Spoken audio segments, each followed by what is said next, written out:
'Tis many's a gay night from dark till daylight I spend with people of high renown. But in all their grandeur and heaps to squander, my heart would wander for sweet Omagh Town. Hello and a very warm welcome again to Sweet Omagh Town Internet Radio, coming to you via phone, satellite or whatever you happen to give an access to internet on. My special guest today hopefully is Dominic Kirwan on the other line. Hello Dominic. You're hoping well. Good. How you doing? How are you? And if I shout loud enough, Declan might hear me up in Mountfield. Hello Declan. In the wilds of Mountfield, yes, I can hear yourself and Dominic loud and clear. Yeah. How are you, Declan? How are you? Dominic, how are you? Isolation at its best, lads. 3 men on a phone on a Saturday morning. What more could you want? Not a drop of drink among us. That's right. How's things, Dominic? I suppose everything's locked down with yourselves, I'm sure, in the band as well. Everything's gone crazy. I mean, the music industry is up the left, so to speak. There's no doubt about that. You know, who would have ever predicted we would ever be in this position in the world? And then for entertainment to be really on a major lockdown. And really, there's no real answer to where we're going with it. And as far as entertainment is concerned, I don't really see it being a major item on anybody's list for quite a while yet, you know. We're just in very much uncharted waters, aren't we, Dominic? Really, we really are at sea. We are. Well, I suppose we're lucky that we have, you know, I suppose a bit of the social media stuff, so we can all drop into that. I've been dropping in on odd Wednesday night there and doing a little bit of entertaining, and my sons are doing it, Barry and Colin and Jonathan, and many other entertainers as well. My family in the town, the Pritchards as well. Look, they're all doing their bit to keep people entertained, you know. Well, talking about entertainment, Dominic, when was your first gig as you're dipping your toe in the water as this is what I'm going to make my living at? Can you remember clearly the very first time that you decided this is it? No. Next question. You haven't done it yet. No, seriously, you know, it's a funny sort of a thing, and this is the gospel truth. Yeah. I can never imagine. I've tried to sit and think about this on many occasions because through interviews over the years, like, when did I actually say, this is it, I'm going to do it, this is what I want to do? And, you know, I can take you back to when I was 6 years of age, and I was 7 years of age, and I was singing in the local Feis in Omagh, and going to Tom Sweeney, my cousin, and asking Tom for a song. And he taught me the words of Slieve Gallen Bray. And I went into the competition and I won it. And, you know, so Tom Sweeney's the problem. You know, he's the one to blame. You should keep it in the he's family. The one to blame. That's where it started. And then, I suppose, playing on the local scene, and I was in the early days with the Melody Boys. A bunch of us got together, you know, Joe Cuthbertson, Barry Bradley, Martin Bradley, Jay McGahern was involved at the time, Chris Clark. A bunch of us got together and we created the Melody Boys, and that was a very local social thing from our early days when it was a really good, vibrant social scene. And then I suppose I was married young, I had family, and I left school at 16 years of age, and I went to work with Declan O'Neill in Strabane and O'Neill Motor Factors, and of course Declan, I was involved with the GAA there, so that was a connection there too. Yeah. And then things just started. I got a bite for it, I suppose, and I would drop it to the odd talent competition, and I suppose you could call that like X Factors of today, really. And I won a talent competition, got me a minor club recording contract. The pirate radio stations were happening in the late 80s, very, very powerful. Alexa the Pia McCann's on, I'm trying to remember, Ironside and what else was there? CCR, Cavan Radio, wasn't there? Yeah, you had that, and you also in Monaghan, you had Big M. That was it. That was the talent competition. I won their talent competition, got a minor recording contract, recorded an album. An album was called The Greenfields of Ireland. I started to get headway in the northwest regions, and there was a bit of a bite going on for it. And really, what happened then was that people were getting interested. I got approached by the late Charlie McBrien, that the record company in Dublin, Ritz Records as they were then, were interested.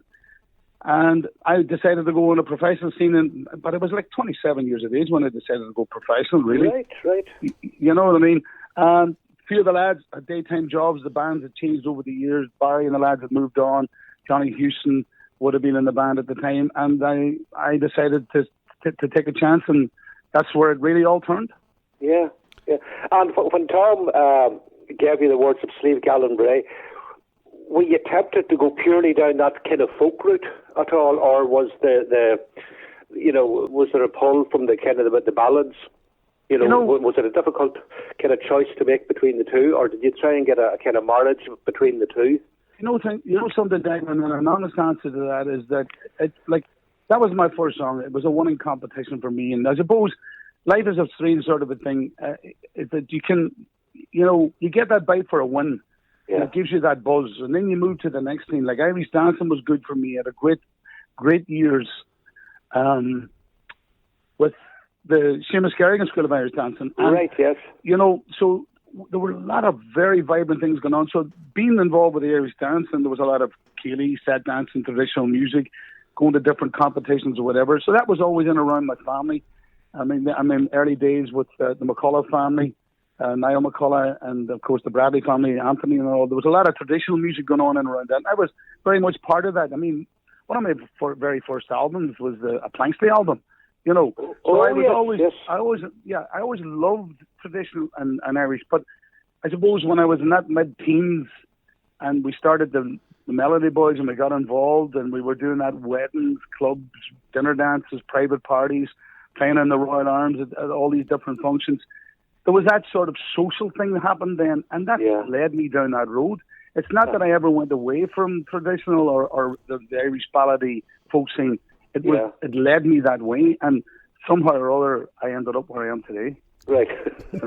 You were really after the show bands era, or Dominic, really, weren't you? Oh, I would have come after the show bands, and as we both know, Omagh was a very vibrant town for the show bands. We were all connected there, and of course with the great Brian Calls and Frankie McBride's and bands like the Platinum and the Polka Dots and many others as well, of course. Of course, yeah.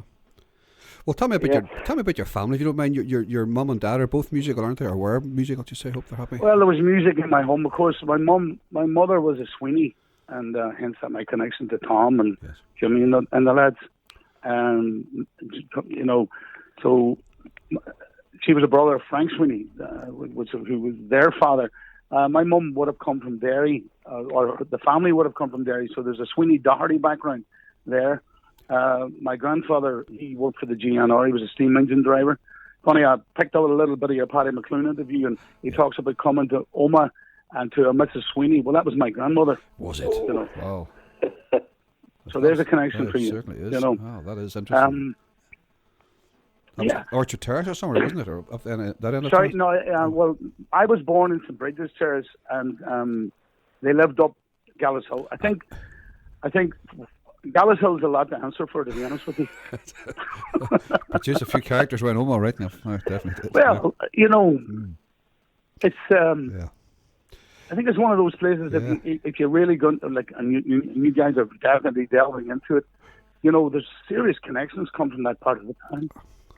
Yeah, there really is. But anyway, my mother was a Sweeney. Right. My dad, obviously, the Kirwan side of the house. Well, my grandmother was a McGuigan, and they started out about Dunloy direction, but then her father would have been Robert, who would have been my great grandfather, and they ended up living in about George's Street and around that part of the town. My grandfather was a Dublin man. The early 1900s, took the King's Shilling, ended up going to the First World War, and was in King's Regiment, and somewhere ended up in Omagh, met my grandmother, and I never knew him. He died in 1949, if I'm right in saying. Right. So that was my connection to there, and thought I was a one-way son. To be honest with you, lads, I don't really have any connection to that side of the house because we've tried everything. I have a young niece in England at the moment doing a serious family background, and we just get hit with walls when we get to my grandfather. We just and you'd think the Kirwan name's a very strong name, and it is throughout Ireland, but we can't seem to get any major connections there at all. Even through melody records as well. Yeah. Right. I think it was, and there wouldn't have been in those days, but Something tells me he was in some sort of a special force or something, you know. All right. Right. Well, I tell myself that. Your mum and dad had a different taste in music, Dominic, you were saying. Well, Mum would have come from, I suppose, that classical Derry thing that we all know down through the years. They loved, you know, and music. It was a very musical family. And so, like, she would have been very fond of the John McCormicks and the Frank Pattersons and that type of thing. My father had a fondness. Well, he was very friendly with Brian Call. Brian, there was a connection there. My dad was involved in the early boys' club in Omagh, the Father Shields days. And so, although my dad was not in it because he had a real bad chest, and unfortunately it was the chest in the end that took him from life. But people tell me, and there are photographs of my father was involved, as in like one of the lads that would have been involved in the athletic side and organising events and the carnivals and that type of thing. So that's when Mum and Dad actually met through the boys' club, because my mum would have been part of the boys and girls club. She would have been part of it on the girls' side, you know. So that's where the connections are. But Dad seemed to, and then of course Brian Call would have come through that scene. Brian, in fairness to Brian, kept in touch with my dad down through the years, would pick them up the odd time. I remember Brian coming one Sunday afternoon and saying to my father, this is funny. For me, it was funny. You know, he's like, I was like, I don't know, 12, 13 at the time. He called from my father one day, and Father Shields was based in McGilligan at the time. And he says, come on, John, I'll take you for the afternoon. He said, now I'm playing down in Ballabafay tonight in the Butt Hall, but I'll get you down and get back. Well, you know, we all know Brian, a wonderful storyteller and great, but we didn't make it back. We ended up in the Butt Hall. That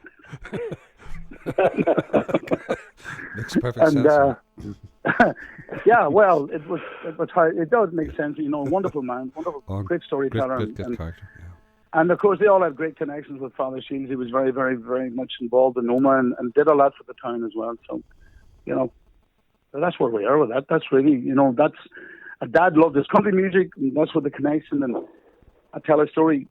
Even my dad, one of the stories, my father was, I don't know, I'm sure there were many, but he was the sort of man would have took my mother to sit out. He would have sat in the car. I said, well, it was while she shopped and he did it. You know, he never, the one shopping, men didn't shop in those days. Still don't, no, we still don't, because I drive my daughter to the shop. And then because of lockdown, she goes in and I sit there on a FaceTime and I say, give me one of those and give me one of those.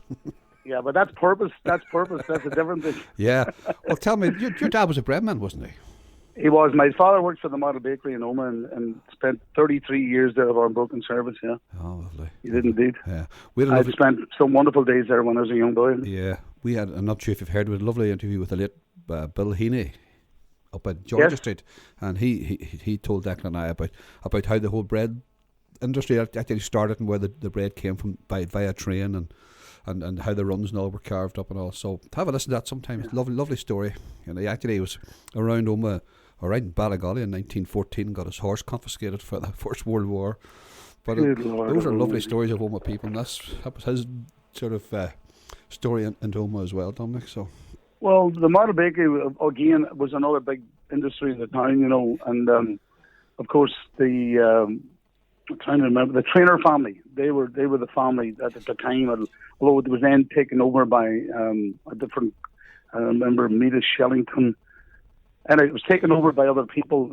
Mita sadly passed away there recently. She must be well into her 90s. She lived up around Bangor. She was kind of the, I suppose, the accountant type person, as they call them, tellers within the bakery. But I grew up a bit with that bakery background, and my Easter holidays, my summer holidays, my Christmas holidays were spent with my dad on the road. And, you know, his main run was more in the countryside. I mean, he would have delivered the bread to O'Doherty's in Mountjoy and O'Doherty's in the Slap, and that whole region. And then he had a couple of town calls like Cannondale, Hunters Crescent, Stroll Park when it came on board. You know, I remember all those things. And I remember leaving school in the Christian Brothers on a snowy day, and I would have known where he was. And, you know, like he was in Hunters Crescent, he'd be there by 3 o'clock, so I'd go and I'll walk. So, you know, you walked from school and you went and you met up and those sort of things. Great memories, you know. Well, way back in the, you know, I suppose it was back in the early 1990s. I think I recorded an album called Love Without End. I don't think it. I know I recorded it, but I recorded a song called Like Father, Like Son. Now, I was was a young father at the time, and little did I ever think that later years my boys would follow me in the music industry. So it's relevant in many ways, and we have recorded it together as well. So, but here's my original version of it: Like Father, Like Son.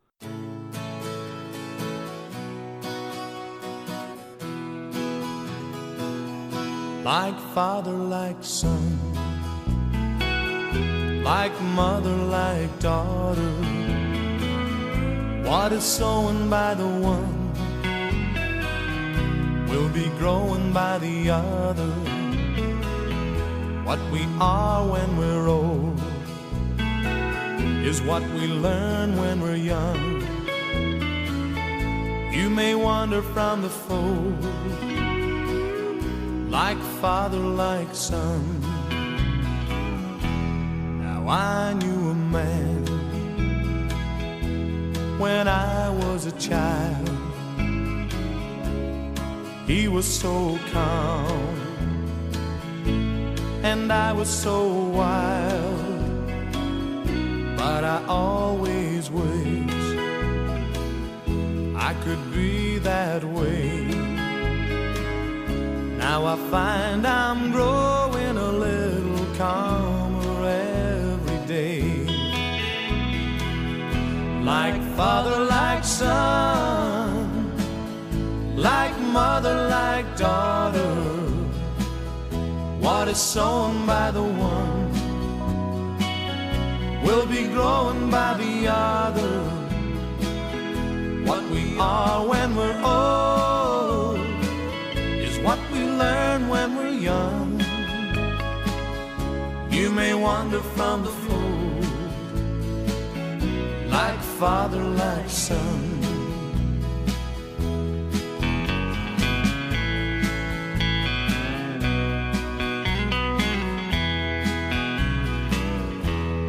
Now I'm a man, and I know a child, and I try to understand when he runs a little wild. But I hope and I pray that when he looks at me, he sees a man like he would someday want to be. Like father, like son, like mother, like daughter. What is sown by the one will be growing by the other. What we are when we're old is what we learn when we're young. You may wander from the fold, like father, like son. You may wander from the fold, like father, like son.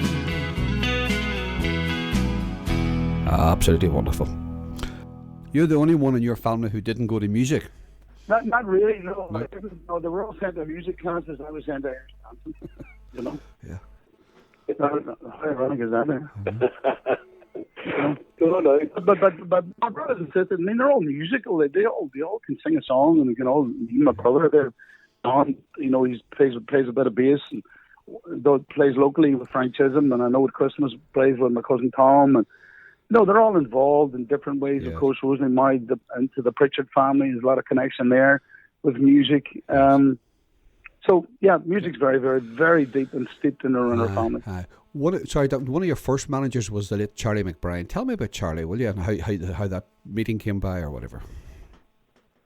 Well, you know, in my previous part of the interview, you heard me talking about word getting to, but you know, you see, the pirate radio stations were really vibrant to pushing, I suppose we'll call it, local music, country music, and it got so much so that it was getting too powerful for the main national airways. So something had to happen. Of course, then they had to be made legal, and by that time they had regions, and my music or our voice or whatever was going on, anything I'd recorded at the time, I was getting a lot of airplay, and there was an interest definitely in the North West region. There's no doubt about it that my career first of all, started in, we'll say, Omagh to Strabane to Derry to Donegal. There's no doubt about that. And in those border regions. And the interest was there. Daniel O'Donnell, dare I bring his name into it? We're great friends, by the way, fantastic friends.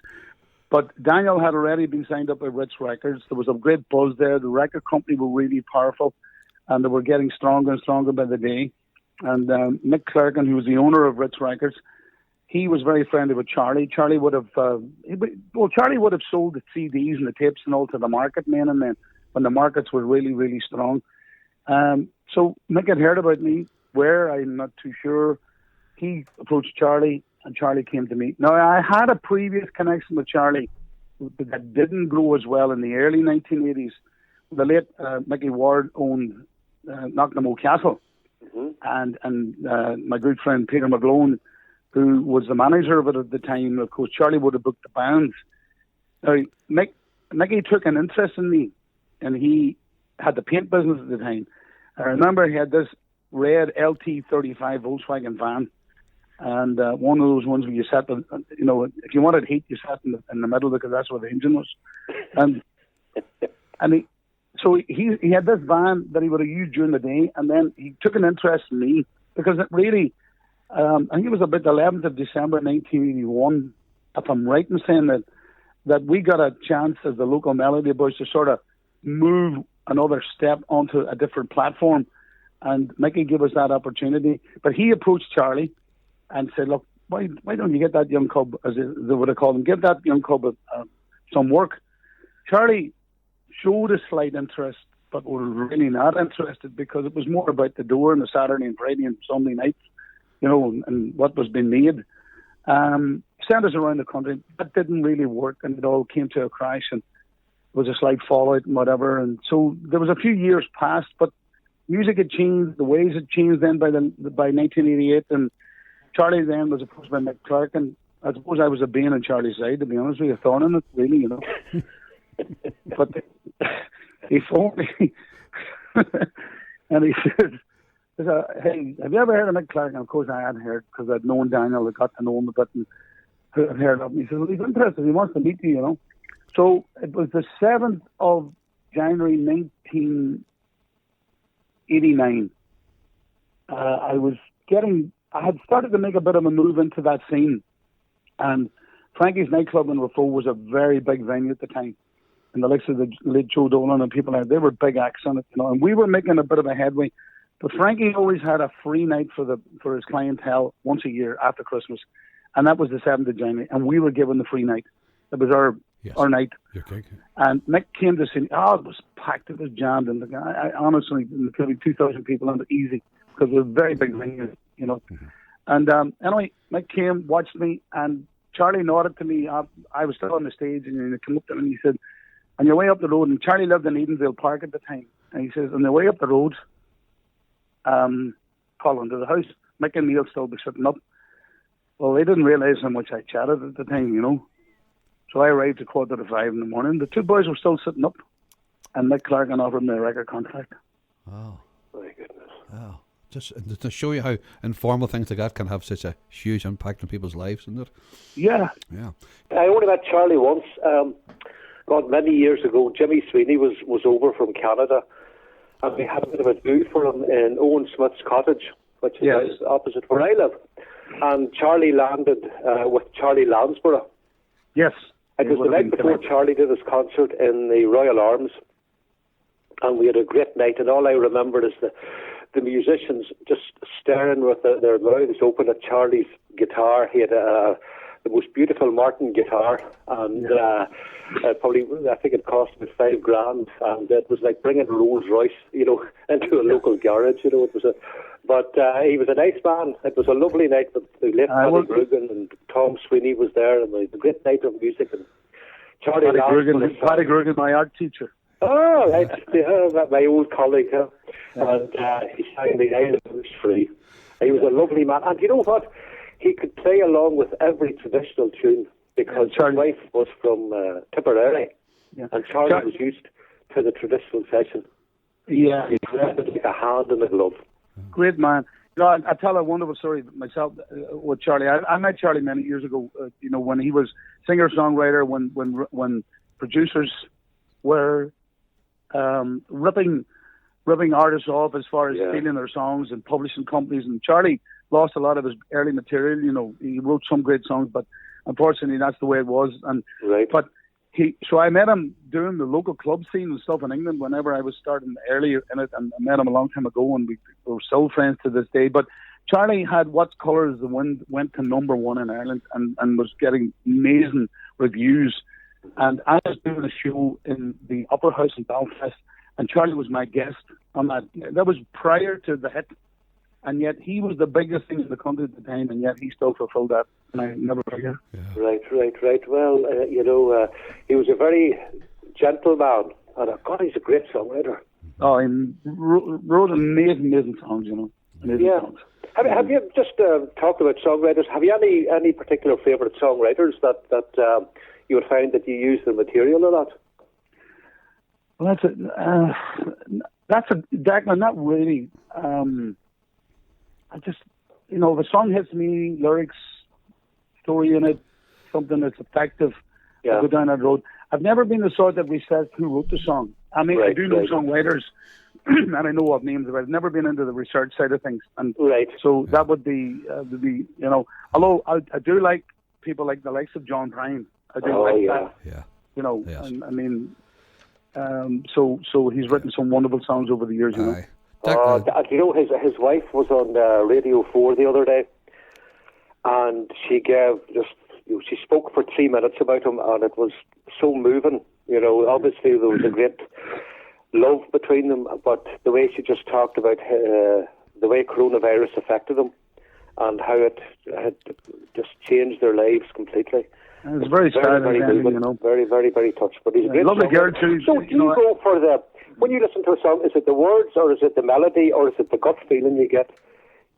Just there's two aspects in my lifestyle is really two aspects, right? There's a song that means something. There's no doubt about that, and that to me is important, because there's pointless me singing about a good ballad that if I can't get what it's about, if I don't feel that, I can't sing it. That's it. Bottom line, Declan, because I do have a heart, and I've never had the inclination to write. And I've got a couple of sons who are writing some nice stuff, but I've never had that. Whether my mind's been too busy with other things, or the business side of it, or what, I don't know. It just didn't work. So when I hear a song or something sent to me, I find that that's what I need to identify or go with. Then there's the other side of it, where you're a showman, so you're looking at showpiece stuff. That kind of stuff's slightly irrelevant, but it just mixes in with what you do, really, So that's how I listen to music, really. Well, tell me this. I remember chatting to Donald years ago, and he was saying that I think he was interviewing you, or you were been interviewed maybe by Frank Galligan, and Donald had the studio opened in Omagh. Yeah. And he looked out, and there was this busload of Scottish people staring in at you. What is the fatal attraction about Dominic Kirwan in Scotland?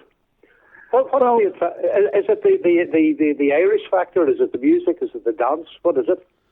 You need to talk to them. No, I have to say that I got you up to 1989 now. I got the record contract. The very first UK tour was in September. We recorded an album. The first album was Trying Little Kindness. That's what they called it. I recorded that album. The record company put it out. They put me out on tour for 2 weeks with a beautiful and wonderful and great friend, Philomena Bagley. And I toured with Philomena for 2 weeks. It was a 2-week tour in the UK of every night. Yeah. And we hit theatres and that was 89. And believe you me, as she is till this day, still the star, she was a major star. And so everywhere we went, the theatres were full. I toured on that tour with Frank McCaffrey and Mick Flavin and myself, the four of us on that tour. I couldn't have had a better introduction to touring. Now, I mean that in a very personal basis, and I also mean it on a musical basis, because she taught us everything. And believe you me, she held no punches, and it was a great introduction for me. And so that's really where I got my break into the touring side of it. Now, that brought me into Scotland, because there was a few shows. I think we played Dundee, we played Inverness, my first video was recorded in Dundee as part of a TV show. Oh, that's right. So the Scottish connection was being sown in a very, very early stage, like 89, 90. And thankfully, radio was different, television was different. The record company Ritz, because I suppose of the background of Daniel O'Donnell, they were a little bit of a power machine. So TV companies, Granada TV, Grampian TV, Scottish TV, they all had their shows, as indeed we had on Ulster Television, the Jerry Kelly shows, all that type of thing. That's right, and yeah. so we had regional platforms, and there's where it was hit. We hit the regional platform. Sadly, today we don't have that. We have national, and unless you're in part of your machines of your Simon Cowell's or whatever, then you're not part of that no more. So it's become a lot more difficult for artists. I will admit that. Platforms have changed, social media is changing, and people are coming at it from a different angle. But that's where I got my break, and Scotland worked for me. And as you said, it was a great grounding. And I say it was relentless for 2 weeks, but you must have, in that first tour, learned an awful lot about stagecraft, and watching performers like Philomena. Yeah, well, you see, then from that, I then toured the following year with Charlie Pride for 5 weeks throughout the whole of the UK and Ireland. I then toured with Tommy Manette for 5 weeks throughout the UK and Ireland. And I toured with Kenny Rogers. And, I was getting on platforms to their audiences, admittedly. There's no doubt about that. But, if you were playing to 5,000 people, sure, if you were grabbing a percentage of it, you were building your own audience, and that's what happened to me. I was grabbing a percentage. I wasn't grabbing the 5,000, but I was grabbing a percentage. Yeah. And that became and in some ways too, it's more a cult following, really. It's not a, it's not like a Beatles type thing or where they were inspirational in changing the world. I wasn't doing that. I was just creating a following, a fan base. That's what it was. And you see, Dominic, when you were touring with the likes of Kenny Rogers and Charlie Pride and that, did you still have a free hand in the songs that you performed? I did. Right. I'll tell a story about Tommy Manette tour. She was a lovely lady. We didn't really get to meet her much. We met her once or twice. Yeah. It was the time she had that hit record with KLF. Yes. And well, we toured with her then because I remember watching her, recording her video outside the Fairfield Halls in Croydon. She was part of it with them, and she was on Top of the Pops and all at that particular time. But anyway, the story is she was married to a guy called George Ritchie, and George was very protective. This was after the Coast of George Jones days, and he was very, very protective.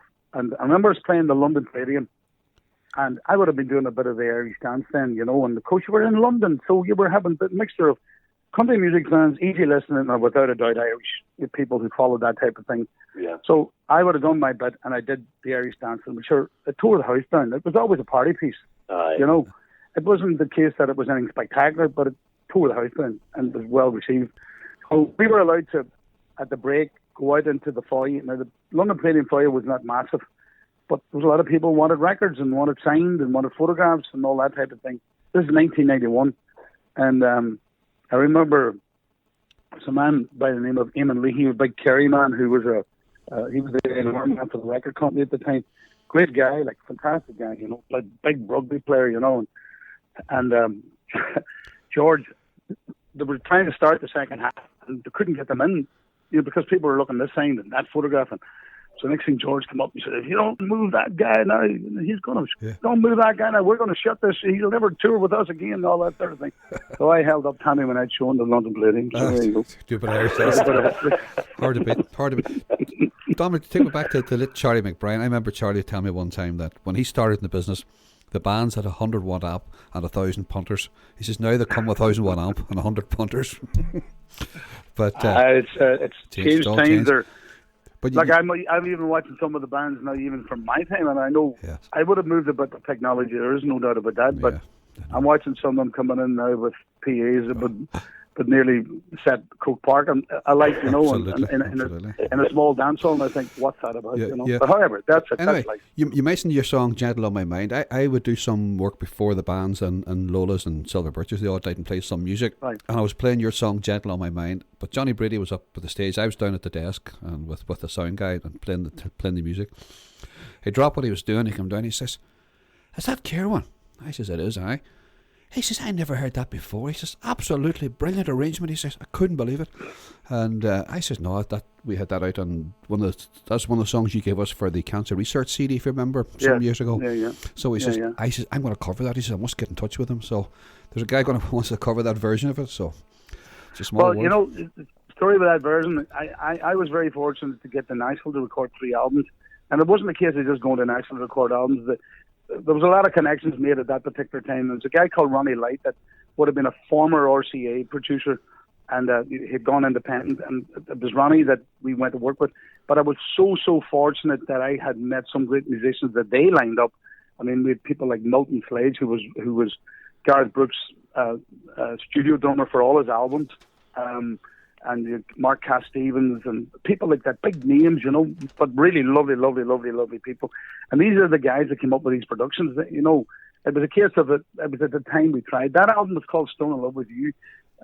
For some reason or other, the album was released and it went well, but then it went off the market very quickly. And so you're right, a lot of people didn't hear those versions of those songs, you know. No, just in Australia, sometimes albums like that can fall out of different genres. It was probably too it was too far ahead of its time, you know. Mm-hmm. I wouldn't have known that at the time. It's how I hear music today. I thought, wow, we've done that before, you know. Yes. So like, maybe that's what it was. Maybe the industry didn't just receive it well enough, and the record company removed it, you know. Yeah. I don't know. I had a great experience in recording in Nashville, and I met some wonderful people, and they came up with some great arrangements for songs. And I have to say that I suppose your listeners, you know, might find this one a little bit strange, but I have to say I've always been very proud of it, and it's a great song. Of course, the great Glenn Campbell had a wonderful hit with it, and here's my version of that song. It's a song called "Gentle on My Mind."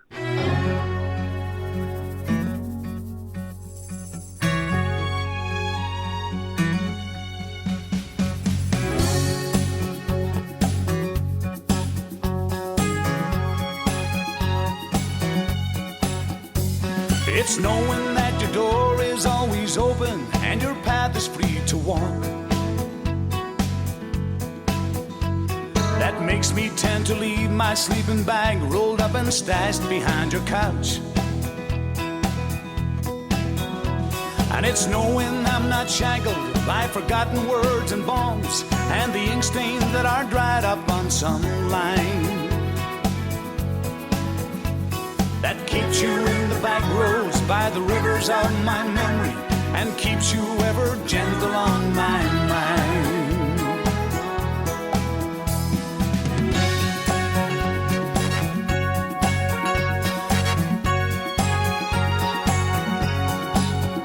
It's not clinging to the rocks and ivy planted on their columns now that bind me, or something that somebody said because they thought we'd fit together walking. It's just knowing that the world will not be cursing or forgiving when I walk along some railroad track and find that you're moving on the back roads by the rivers of my memory, and for hours you're just gentle on my mind.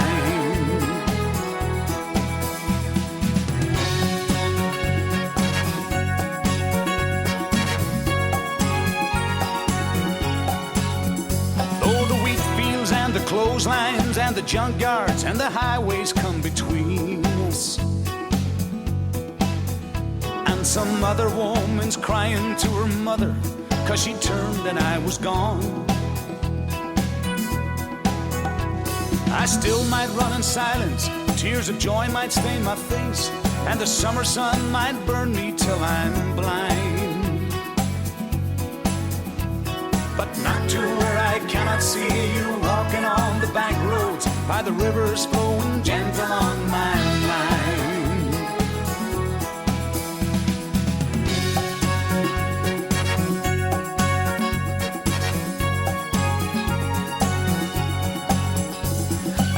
my cup of soup back from a gurgling, crackling cauldron in some train yard. My beard a ruffling coal pile and a dirty hat pulled low across my face. Through cup tans round a tin can, I pretend to hold you to my breast and find that you're waiting from the back roads by the rivers of my memories, ever smiling, ever gentle on my mind.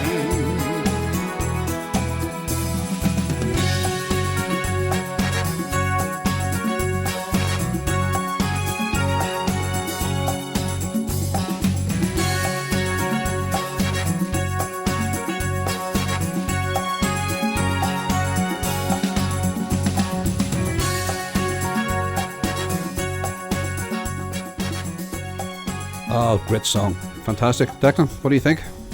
Oh, lovely, lovely. Glenn Campbell was, he had such an ear for a good song. And that is it. That's Jimmy Webb's song, I think, is it? Absolutely. One of the greats, yeah, of course, the Wichita Linemen and all those songs. Great Oh, songs. yeah. Oh, the gentleman on mine, I think, is Harlan Howard, actually. Harlan Howard, the man who wrote The Wall. The feeling is Harlan Howard, yeah. Right, Yeah, right, okay. yeah. Great song altogether. Wonderful. Right. Tell me then, what got you into the cruise ship business and entertaining there? How did that ever happen to you? Or? Yeah, I only do one cruise a year. I don't do cruises Oh, as such. right. I was approached then, many years have I done? I've done maybe 20 cruises now. And we do one a year, and it's the All-Irish American cruise is called Gertrude Byrne. She's based out of New York, and although she's now based in Florida, but she was organising cruises. Now, I wasn't on the first couple that she did where she had 200 or 300 people on, but she had built it, and then I came along. I was in the early part of it. I think I might have been there a second or third one. But now she's selling out cruise liners of 2,000, 2,500 people.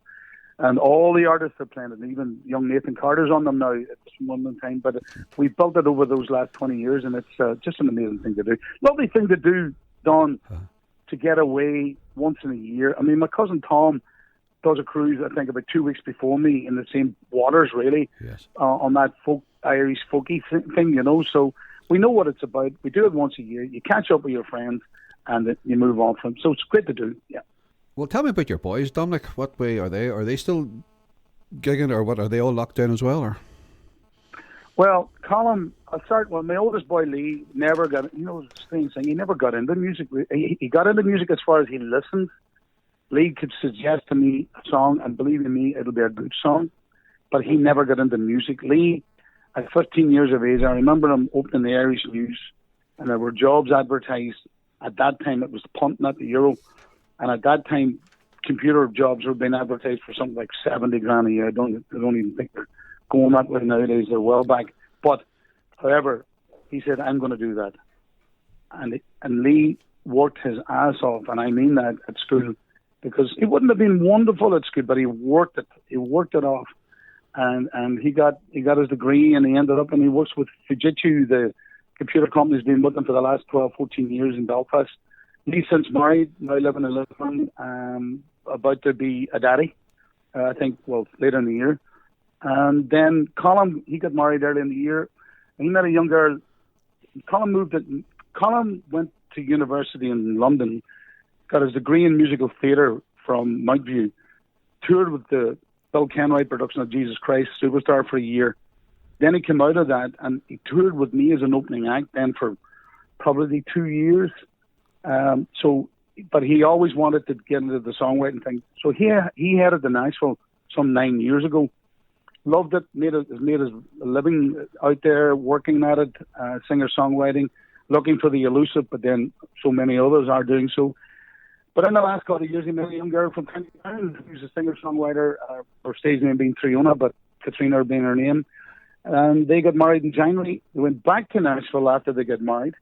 This started lockdown, realised there was a problem, and the two of them jumped on a plane and got back just prior to full lockdown. So they're both in Omagh, and Colin, they do their Thursday night, Katrina and him on social media. I saw them. Excellent live performance. Yeah, well, they do a lot of original because they're singing their own songs and such. And so he's in Omagh. He's working in Duns he got a job in Duns doing a lot of cleaning. I think he's in the early shift. He's doing something like 5 to 7 in the morning, taking a break and working half 8 to 1 o'clock. To completely kill him. He hasn't worked as hard on him. Oh, gosh. I believe Katrina's in there now. And also then Barry, he obviously has his own band. We work a lot together and have been working a lot together. But then, like, lockdown caught him as well. So he's down there in Duns as well. But he does a Monday night on the on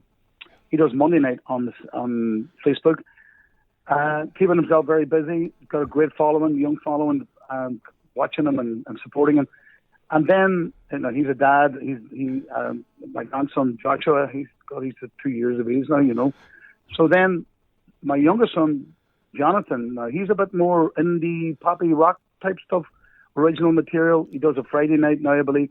But him and a couple of other guys from Omagh, they called themselves False Friends. They used to call themselves Don't Shoot, but coming from Northern Ireland, it was dangerous one, that one.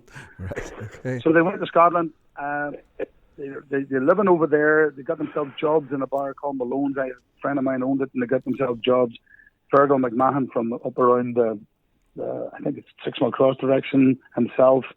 A bunch of them. They headed over to Scotland. They created the band over there, making lovely little inroads over there. But then lockdown caught them, so he's back and he does that. But they're writing a lot of good. I like their material.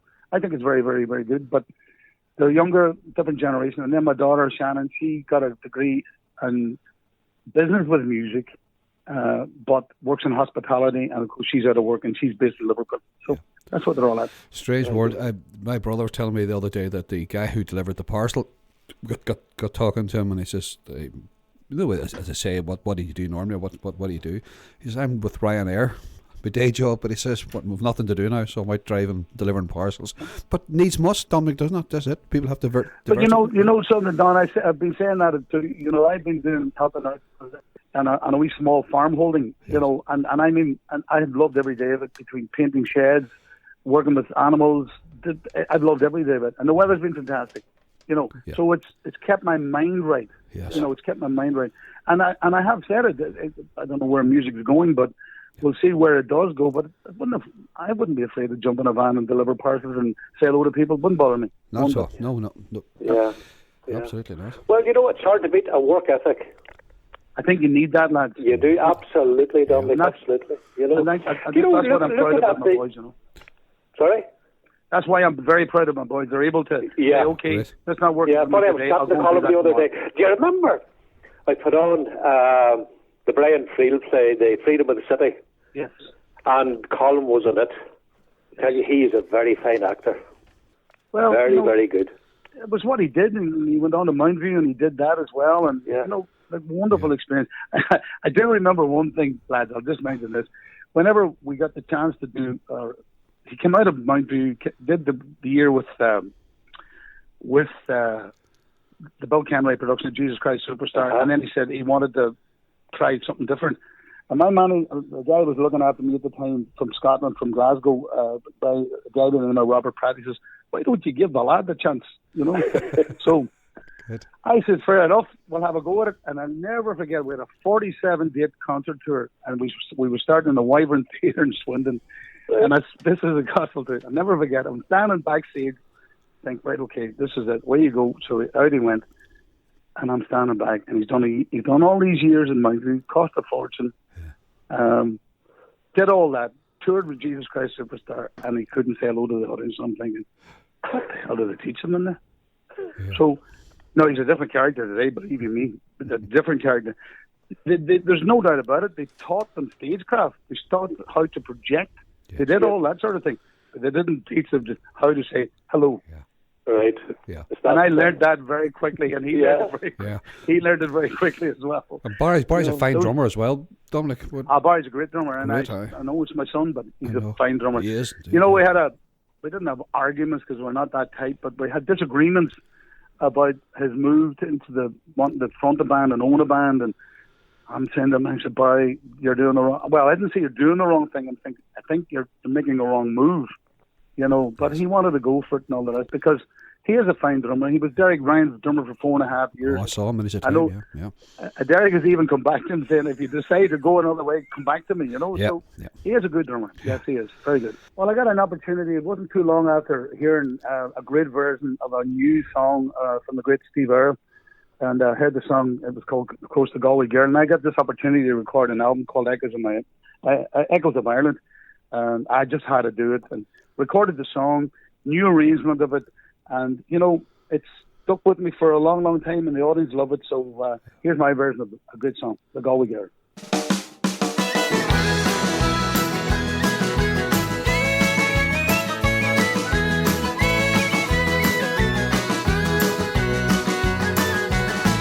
Well, I took a stroll on the old long walk of a day. I met a little girl and we stopped to talk of a fine soft day. And I asked you, friend, what's a fella to do? 'Cause her hair is black and her eyes are blue. And I knew right then I'd be taking a whirl round the Salt Hill Pond with a Galway girl.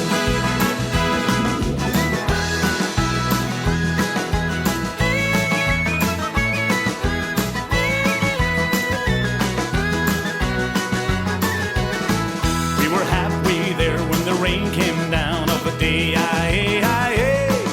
She asked me up to her flat downtown of a fine soft day. And I asked you, friend, what's a fella to do? 'Cause her hair is black and her eyes are blue. So I took her hand and I gave her a twirl. Oh, and I lost my heart to a Galway girl.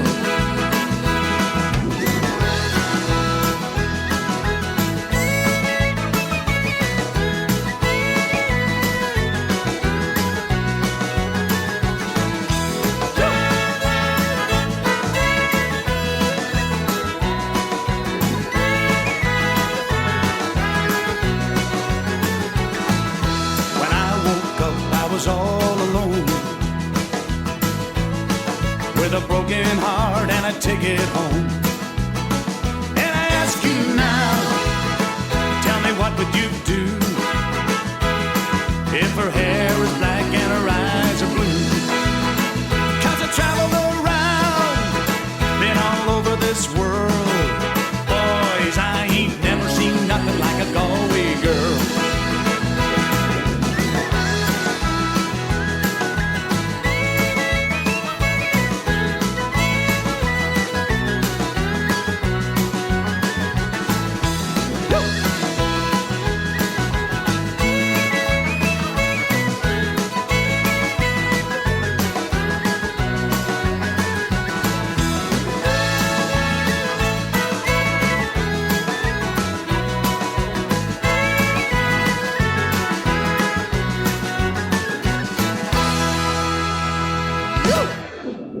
There you go, Sweet Omagh Town and Dominic Kirwan and Galway Girl. Okay. Anyway, Dominic, looking back, what would you do differently? Or would you do anything differently? Or what would you, we often say to people, if you could write a letter to your 18-year-old self, what would you say to yourself about life? Well, I have a wonderful family, and I'm so proud of them, and I mean that 100%. I would have, the business has, for whatever reasons anyway, the business has been detrimental to my personal life. So, looking at it, and I would give this to young people as well, I would say this in honesty, that I think if you, and I didn't really realize I was going to be as far into the business as what I am, but I think if you feel that's what you want and you want to do, and I know it's changed and there are different platforms and how you get the audience and whatever, but if you feel that's your drive, there's one thing: get education sorted, get it, make sure you have something to fall back on. Because I left school at 16. Make sure you have something to fall on. Have it, follow it, enjoy it. Go out on your weekends when they come back. Play your music with your friends. Intermingle with people, other different styles. Enjoy it. And if you get that break and it's where you go, then you have it. If you don't, you have something to fall back on. And it is a singular life at the beginning. There is no doubt about that. I was married at 20 years of age. It went crazy for me. I wasn't to know that. It was great. I don't regret it, by no means. But, just consolidate what you have, get that tunnel vision to follow it, but always be prepared for the fallback. Because believe you me, this is not an easy life. It is. No. Yeah. Well, is Omagh still home for you, Dominic? Is it? Always without a doubt. Always will be. Yeah. Always will be. Omagh, you see, if I look at my life and I think about it, it was the grounding, we meet so many different types of people. Omagh is full of character in its own way. People talk about we don't have any more characters. Probably not the old ways, but they're still there. There's people will always be characters, I think society has changed the life in such a way that we don't have the same type of characters. But so my memories it was a good town to grow up in. The educational side of it was great. The sporting side of it's fantastic. It still is to this particular day. It's small town. It's narrow-minded. But that's the same in any town. You don't realise that till you go outside it. You go somewhere else and you listen to people talking. This is the same as my own town. You think it's something different. But there's something very valuable, something very honest and true about Omagh, and it's a good town for young people to grow up in. And long may that live be. Absolutely. Just when you're talking, your sort of advice to your 18-year-old self, Dominic, I was thinking Roddy Drew. Yes. Prefaced one of his songs by saying, "You can spend a fortune, but you can't spend the trade." Which is so true. And it's true. You need that fallback. And I suppose, when you look at these talent shows that are on television, the Simon Cowell world, the Louis Walsh, etc., and the way young people are, in a way, set up to achieve, and they're not prepared for the carpet or the rug being pulled from under them. And their career is short-lived. Exactly. You're 100% right. A young person gets on stage on these X Factors or The Voice or whatever, they're playing to an audience of, let's say, 10 million people. We'll say that, right? You don't see that when you're in a TV studio. You don't get that, right? So you get up the scale a bit and you don't win it. Now, that doesn't mean anything, by the way. That doesn't mean that you're not talented. That doesn't mean anything. Some of the seconds and thirds are better businesses than the winners. Absolutely. But the problem is when you go into the big bad world and you are in the profile and you are that front person, and that's when you're delivered. That's when you must deliver. You have to deliver then. And that's where the falls are. And when a record company doesn't see record selling or your promotion's not right or whatever, they pull the rug from under you. There's where your problems start, and you're not trained for that. You're not trained for that at all. So there's a lot to be said about playing in the Coachins and the Eddie McGinns and McGirr's Lounge and the Kellys of Garbahis and building your industry. As the University of Hard Knocks. Absolutely. And that's where you learn your trade. Of course it is. You learn there's a difference between entertaining and performing. Hindsight's a wonderful thing. Oh, it's a wonderful thing. It is. But the town of Omagh and what Omagh is in the history, as I say, I come from that musical background between Sweeney's, McGuigan's, all that connection, and they've all made their own ways, and there's loads of it, and it's still there, and it seems to be in the waters or in the air, in Tyrone. I'm reminded, Declan says about the late Ronnie Drew. I remember Ronnie Drew was interviewed one time, and I think it was a Late Show, and he said as one of his early first jobs was at telephonist, and down south, it was pretty grim in those days, and you had to ring and wait maybe 10 or 15 minutes for an operator to get you a number. But eventually Ronnie answered this number and the lady went through him for a shortcut. And she says, "Do you know who I am?" He says, "No." She says, "I'm the wife of the Minister of Post and Telegraphs." "God," Ronnie says, "and do you know who I am?" "Absolutely not." He says, "Are you sure?" "Yes." "No idea?" "No." He says, "Good. Go do the impossible." Very good. Very, very good. Typical in his wit now, But you need all that. And I again, when I look at how my career turned, is like I was fortunate to, when I left school at 16, went to work with Declan Means to band. Declan was the chairman of the Omagh St. Andrews at the time. I met great people like, the late Jackie Martin, people like the Dan Davinis, the Mickey Healy's, grounded people. And I was given all those opportunities. And Declan, when I worked for him, and I worked in Savan where I first started, and then he moved to Omagh. But even at the weekends when I needed a van or whatever, he was the man who gave me all those opportunities, So I've got to be grateful for all those people. Great memories, Dominic, and great learning, isn't it, really, when you think of starting from that basis and then the only way is up, really. Between the Seamus Kerrigan School of Irish Dancing, the GAA, the early days, the old place, Wednesday nights there, the folk bands coming through. I was a waiter in it. I heard all the music. Sunday nights, the late Pat McGeegan's and bands like that. We folk bands, Friends, all that. That was all my grounding.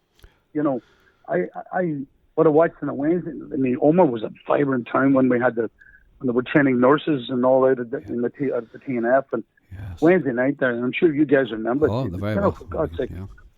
They all went through it. The bands, the Spuds, the Barley Breeze, the Wolf Tones, the Wolfhounds, the Freemen, you name it. And I listened to all that stuff, and that was it. Great town, Omagh, because you think that in those days you had a Wednesday night McGinn's just for the nursing staff, and then the parish priest, he put on a 3:00 mass on a Sunday as well for everyone to get a lie in as well. So Omagh was and is a great town. There's no doubt about that. And I think you're right. The characters are still there. They just not as exposed because the times are not in it. But there are some great people in this town, and I think we have some great response, and some of the interviews we put out have had gone far and wide to people we've no idea would even be listening to us at all. So it's been great fun. This now, it really has. Yeah, I would say you're getting a lot out of it, and I commend you both for what you're doing, and it's wonderful to have these archives, to think that in 100 years' time they'll be talking about us. Yeah. Or listening to us. Well, you see, Dominic, you talk about characters. The unfortunate thing is, as our years are progressing, we are turning into the characters. What we know to ourselves. Yes. They'll be talking about us too. That's right. As Oscar Wilde said, there's one thing worse than being talked about, and that's not being talked about. Not being talked about, yeah. Oh dear. There's a spot in old Tyrconnell. There's a wee house in the glen where dwelt an Irish cousin who charmed the hearts of men. She was winsome, fair and hearty, shining graceful as the fawn. Neighbors loved that widow's daughter, happy laughing Noreen Bond.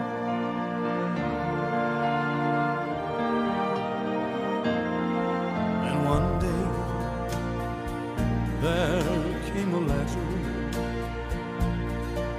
with her passage paid to go to a land where the Missouri and the Mississippi flow. So she bade farewell to Aaron, and next morning at the dawn, a poor broken-hearted mother bid farewell to Noreen Bond.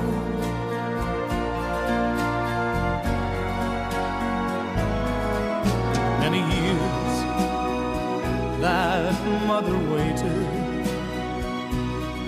till one morning at the door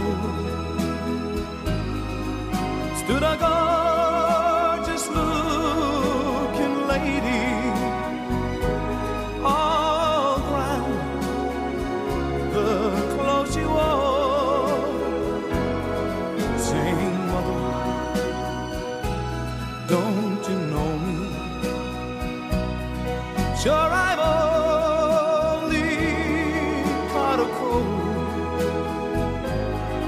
but the upon her cheeks, the tragic story told. There's a graveyard in Tyrconnell where the blossoms sadly wave. There's a broken-hearted mother kneeling o'er a lonely grave, saying, "My Lord, you are calling. It's long years since you have gone. It was the curse of emigration that laid you down, my Lord."